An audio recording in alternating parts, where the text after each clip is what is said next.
ચાલો એક એવી જગ્યાની કલ્પના કરીએ જ્યાં પથ્થર પણ જાણે વાર્તાઓ કહેતા હોય અને જ્યાં હવામાં શાંતિ ભળેલી હોય.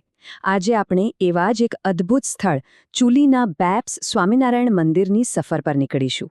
વિચારો તો, ગુજરાતના હૃદયમાં જ એક એવું સ્થાન જ્યાં પગ મૂકતાની સાથે જ મનનો બધો શોરબકોર જાણે થંભી જાય, જ્યાં દરેક દિવાલ પરની કલાકૃતિ જીવંત થઈને કોઈ ગાથા સંભળાવતી હોય.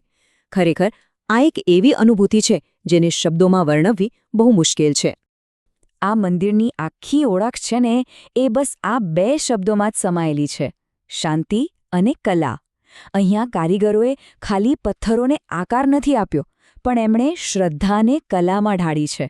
ચાલો જોઈએ કે આ અનોખો સંગમ કેવો દિવ્ય અનુભવ કરાવે છે. અને આ અદ્વિતીય અનુભવ આપતું પવિત્ર ધામ આવેલું છે ચૂલી ગામમાં.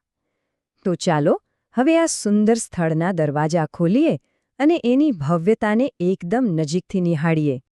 જી હા, આપણે વાત કરી રહ્યા છીએ બાપ શ્રી સ્વામિનારાયણ મંદિરની. ગુજરાતના છોટાઉદેપુર જિલ્લાના ચૂલી ગામમાં એકદમ શાંતિથી વસેલું આ મંદિર સાચે જ શ્રદ્ધા અને સૌંદર્યનું કેન્દ્રબિંદુ છે. તો કોઈને ત્યાં જવાનો વિચાર હોય તો સરનામું બરાબર નોંધી લેજો. આ દિવ્ય સ્થાન છે ગુજરાતના છોટાઉદેપુર જિલ્લામાં, તાલુકો છે પાવીજેતપુર અને ગામ છે ચૂલી. આ ચોક્કસ વિગતો ત્યાં પહોંચવામાં ખૂબ જ ઉપયોગી થઈ શકે છે. પણ સાચું કહું તો કોઈપણ જગ્યાની સાચી ઓળખ એના સરનામાથી નથી થતી. એ તો ત્યાં જઈને જે ફીલ આવે, જે અનુભૂતિ થાય એનાથી થાય છે, બરાબર ને? તો ચાલો જાણીએ કે આ મંદિરની અંદર પગ મૂકતા જ કેવો દિવ્ય અનુભવ થાય છે. જેવું મંદિરમાં પ્રવેશીએ ને એટલે નજર સૌથી પહેલાં એની બારીક અને જીવંત કોતરણી પર જઈને અટકી જાય છે. એવું લાગે કે જાણે કારીગરોએ પથ્થરોમાં માત્ર આકૃતિઓ જ નથી ઘડી, પણ પ્રાણ પણ ફૂંક્યા છે. દરેક શિલ્પ જાણે પોતાની એક અલગ જ ગાથા કહેતું હોય. અને આ અદ્ભુત કલાકારીગરીની સાથે જ અહીં એક ગહન આધ્યાત્મિક વાતાવરણનો અનુભવ થાય છે. બસ ત્યાં પ્રવેશતાની સાથે જ મનને એક અનોખી, એકદમ અલગ જ શાંતિ મળે છે.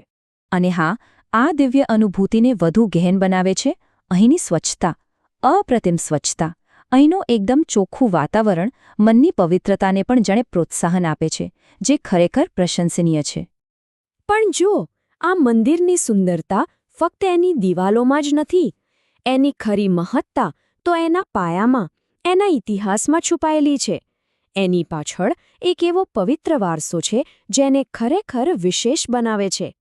અને એ પવિત્ર વારસો આ છે કે આ મંદિરનો પાયો સ્વયં પરમ પૂજ્ય પ્રમુખ સ્વામી મહારાજના વરદ હસ્તે નાખવામાં આવ્યો હતો. બસ આ એક જ વાત આ સ્થાનના આધ્યાત્મિક મહત્વને અનેક ગણું વધારી દે છે. સારું, આટલું બધું જાણ્યા પછી ઘણાના મનમાં અહીં દર્શન કરવાની ઈચ્છા જાગી જ હશે. તો ચાલો હવે થોડી કામની માહિતી પર નજર કરીએ જે મુલાકાતનું આયોજન કરવામાં મદદરૂપ થશે. દર્શનાર્થીઓ માટે મંદિરના દરવાજા દરરોજ સવારે 6 વાગે ખુલી જાય છે અને સાંજે 7 વાગ્યા સુધી ખુલ્લા રહે છે, એટલે દિવસ દરમિયાન ગમે ત્યારે શાંતિથી દર્શનનો લાભ લઈ શકાય છે. અને અહીંના અનુભવની સાક્ષી ખાલી વાતો જ નહીં, પણ આંકડા પણ પૂરે છે. મુલાકાતીઓએ આ મંદિરને 5માંથી 4.8 સ્ટારનું જબરદસ્ત રેટિંગ આપ્યું છે, જે ખરેખર અસાધારણ કહેવાય. આટલું ઊંચું રેટિંગ એ વાતનો પાક્કો પુરાવો છે કે અહીંની ભવ્યતા અને શાંતિ માત્ર કહેવાની વાત નથી. એ અહીં આવનારા દરેક વ્યક્તિના હૃદયને સ્પર્શી જાય છે. અને આ રેટિંગ એ જ અનુભવનો એક પડઘો છે. તો આ મંદિરની યાત્રા આપણને એક સવાલ પાસે લાવીને ઊભા રાખે છે. ચૂલી જેવા પવિત્ર અને કલાત્મક સ્થળોની મુલાકાત માત્ર એક પ્રવાસ નથી હોતી. એ આપણી અંદરની દુનિયાને પણ ઉજાગર કરે છે. તો સવાલ એ છે કે આવી પવિત્ર જગ્યાઓની મુલાકાત આપણને શું શીખવે છે? આ જ વિચાર સાથે આજના આ સફરને અહીં વિરામ આપીએ છીએ.